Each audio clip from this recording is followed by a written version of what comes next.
एक बार भगवान बुद्ध अपने आश्रम में हमेशा की तरह उपदेश दे रहे थे कि तभी वहां पे एक राजा पहुंचता है। बुद्ध से विलाप करते हुए कहता है कि हे तथागत, मेरे साथ ऐसा क्यों हुआ। बुद्ध पूछते हैं कि क्या बात है राजन, वो बताओ। तब वो राजा कहता है कि मेरे घर कई वर्षों बाद मेरी एक संतान का जन्म हुआ। कितनी तपस्या और प्रार्थना के बाद जाकर यह दिन मेरे जीवन में आया था। मैं कितना खुश था, लेकिन तभी मेरी खुशियों पर ग्रहण लग गया और कुछ वर्ष बाद ही मेरा पुत्र मुझे छोड़कर चला गया। मेरे साथ ऐसा क्यों हुआ, अब आप ही बताएं, मैं उसे कैसे भूलूं। इतना कहकर वो राजा बहुत जोर जोर से रोने लगता है और उनके चरणों में गिर जाता है। तब बुद्ध उसे उठाते हुए कहते हैं कि खुद को संभालो राजन, इस तरह दुखी यह हिम्मत खोकर कुछ प्राप्त नहीं होगा। यह लगाव है ही ऐसा, यदि किसी को हो जाए तो उसे केवल दुख के सिवाय कुछ नहीं देता। बुद्ध की ये बातें सुनकर वो राजा कहता है कि किसने कहा बुद्ध कि लगाव दुख का कारण होता है।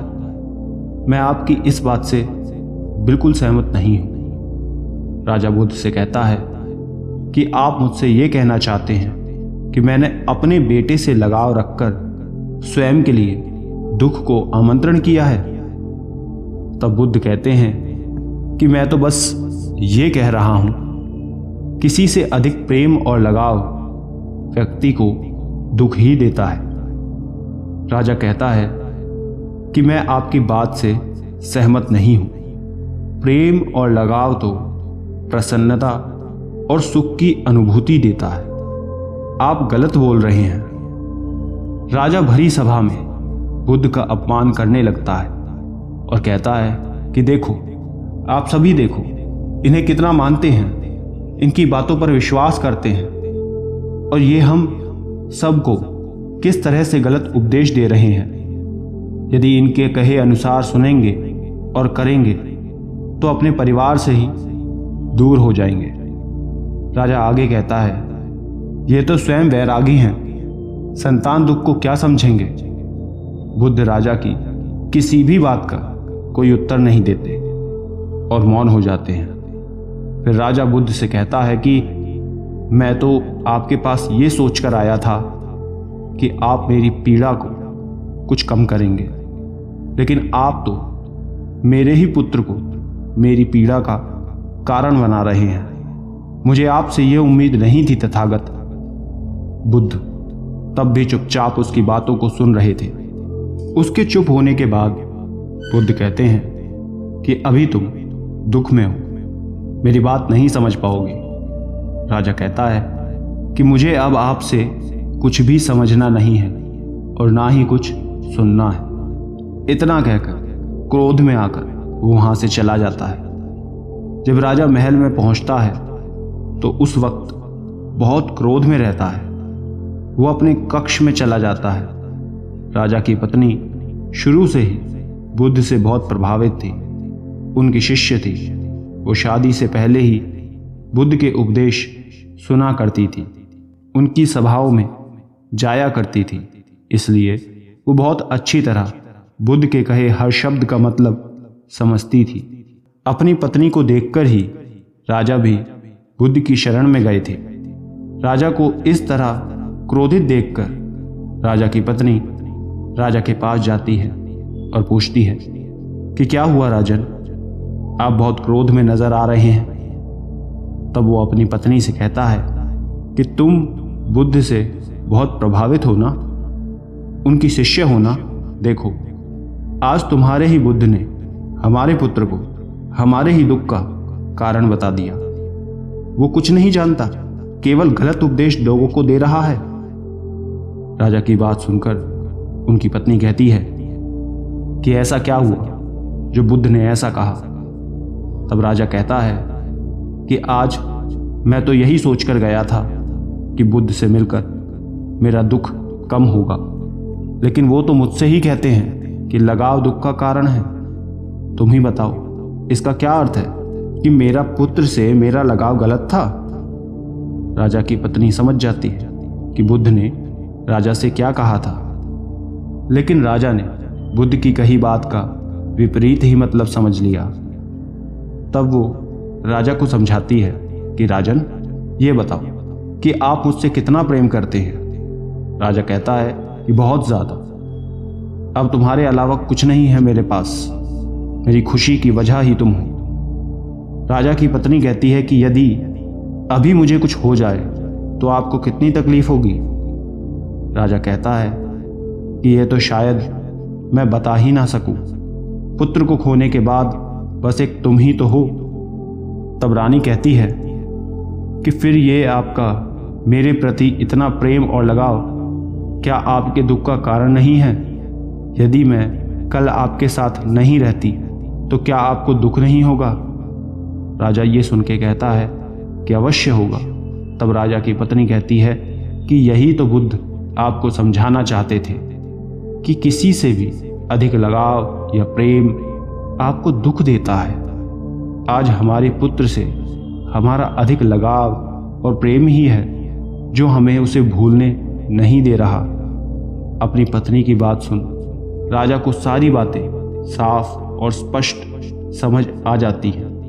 पत्नी कहती है कि बुद्ध भी आपको यही समझाना चाह रहे थे और कुछ भी नहीं। तब राजा को अपनी भूल का एहसास होता है और वो अगले ही दिन पुनः बुद्ध के आश्रम में उनके पास जाता है और उनके समक्ष जाकर फिर पूरी सभा के सामने जिस तरह उसने उनका अपमान किया था उनसे क्षमा मांगता है। वो कहता है कि हे तथागत, आप सही थे, मैं ही आपको समझ नहीं पाया, मुझे क्षमा करो। बुद्ध कहते हैं कि किसी से भी इतना लगाव नहीं रखना चाहिए कि वो आपको जीवन जीना ही भुला दे। आपका सभी कर्तव्यों के साथ एक कर्तव्य स्वयं के प्रति भी है कि आपको स्वयं के बारे में भी सोचना है। लगाव होना चाहिए, लेकिन उतना कि आपके लिए मुश्किल ना आए। राजा बुद्ध की बात समझ जाता है और उनका आशीर्वाद लेकर लौट जाता है। दोस्तों, गौतम बुद्ध की इस कहानी से हमें यही सीख मिलती है कि जीवन में कभी भी किसी भी वस्तु को या फिर कोई प्राणी हो, किसी से भी हद से ज़्यादा लगाव नहीं लगाना चाहिए, क्योंकि किसी से भी हद से ज़्यादा प्रेम करना या लगाव रखना आपके लिए मुश्किल खड़ी कर सकता है। तब आप एक समय आने पे उस स्थिति में आ जाते हैं कि आप स्वयं के जीवन से ऊब जाते हैं और जीवन की लालसा त्याग देते हैं।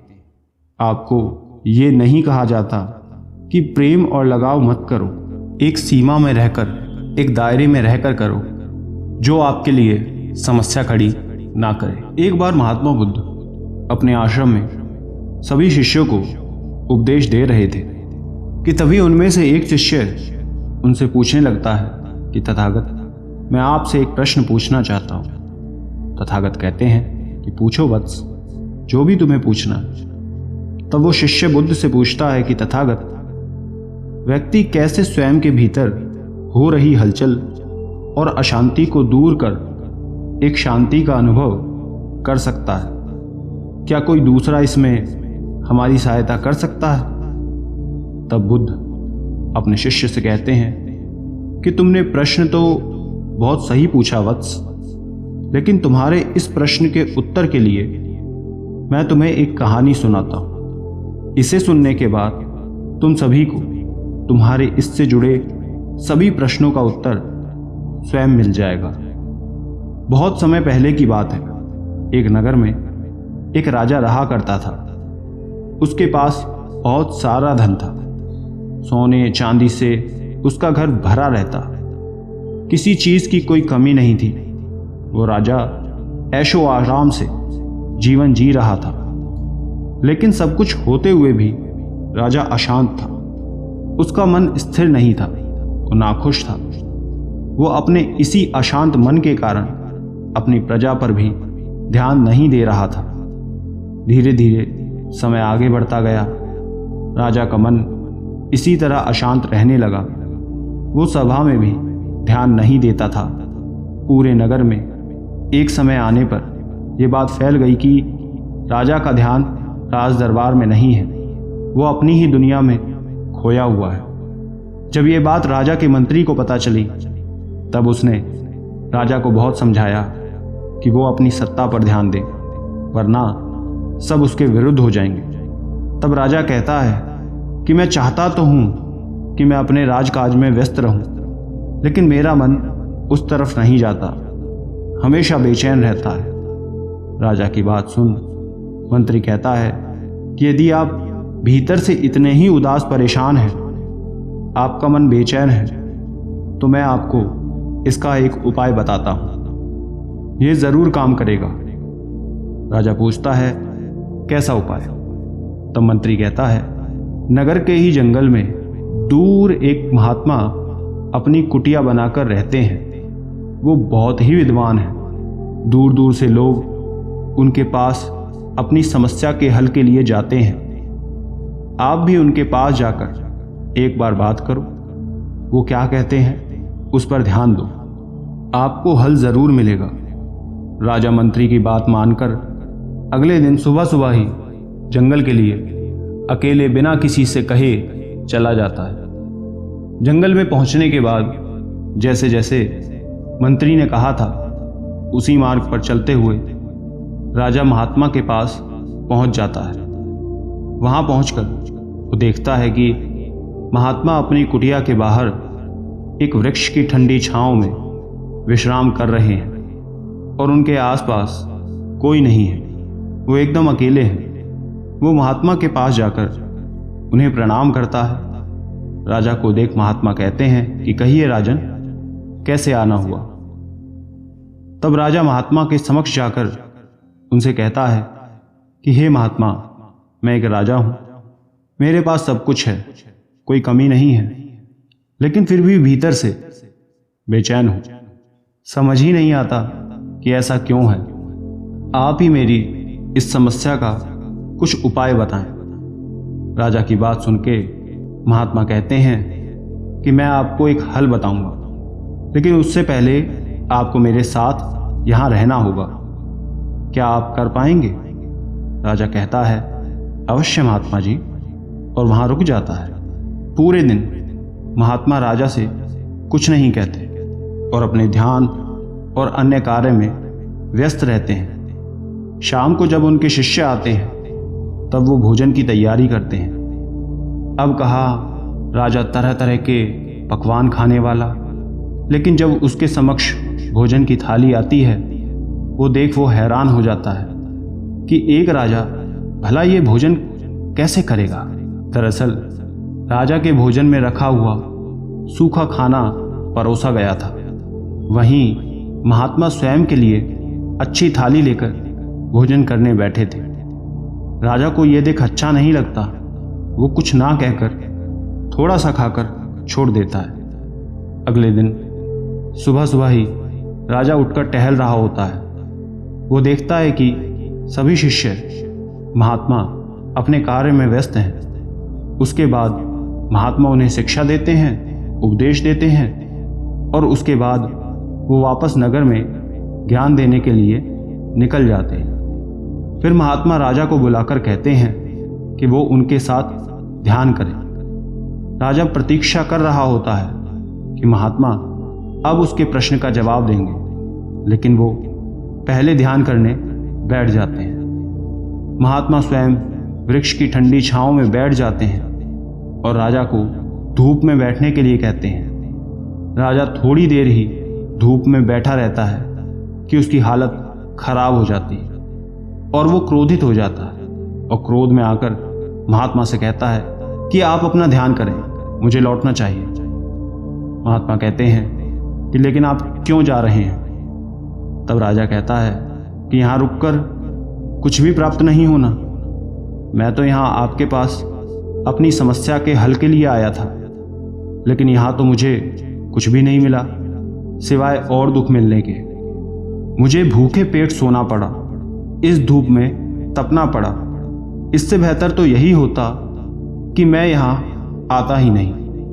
महात्मा उस राजा की बात सुनकर हंसने लगते हैं। ये देख वो और क्रोधित हो जाता है और कहता है कि इस हंसी के पीछे का कारण क्या है। तब महात्मा कहते हैं कि आपकी बातें राजन, आप कह रहे हैं कि आपका यहाँ आना व्यर्थ गया। आपको ये लग रहा है कि कल आप भूखे पेट सोए, आज धूप में बैठे, लेकिन क्या आपने ये समझने का प्रयास किया कि इससे मैंने आपको क्या समझाना चाहा? राजा कहता है कि नहीं।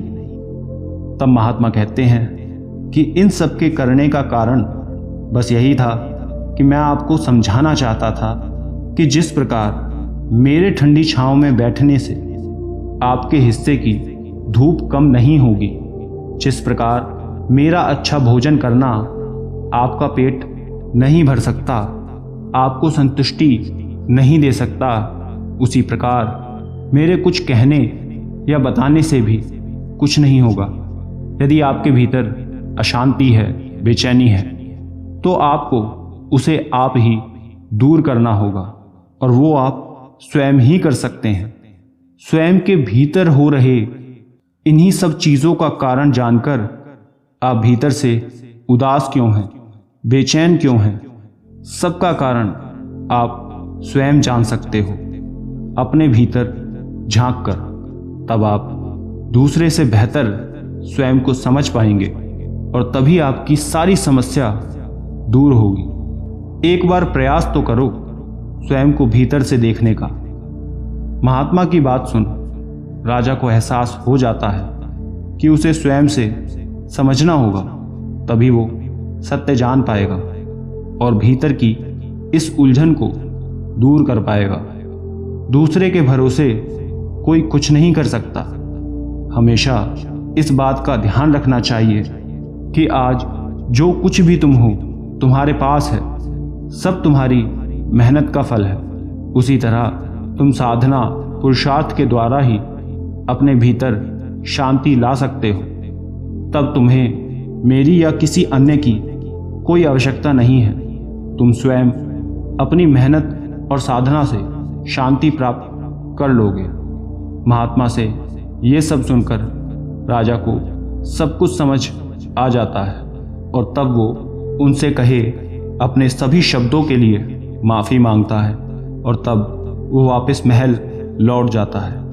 अंत में कहानी पूरी होने के बाद महात्मा बुद्ध अपने शिष्यों से कहते हैं कि अब तुम सभी को तुम्हारे प्रश्नों के उत्तर मिल गए होंगे। मैं तुम्हें बस यही बताना चाहता हूँ कि व्यक्ति स्वयं को स्वयं ही अच्छी तरह जान और समझ सकता है कि उसके मन में कब क्या है। व्यक्ति की स्वयं की साधना उसके भीतर की अशांति, बेचैनी को दूर करती है। यदि आपने अपने भीतर की शांति को खोज लिया, तब आप अपने भीतर एक अलग और नई सकारात्मक ऊर्जा को महसूस करेंगे। सभी शिष्य बुद्ध के इस उपदेश से बहुत प्रभावित होते हैं। अतः इस कहानी से यही शिक्षा मिलती है कि व्यक्ति अपने भीतर की किसी भी उलझन, समस्या, बेचैनी या अशांत मन को स्वयं से ही ढूंढ सकता है, दूसरा कोई नहीं। बस आपको एक बार स्वयं ही स्वयं के भीतर झांकना होगा, तब आपको सारे हल मिल जाएंगे। दोस्तों, आपने क्या सीखा कमेंट करके ज़रूर बताना। धन्यवाद।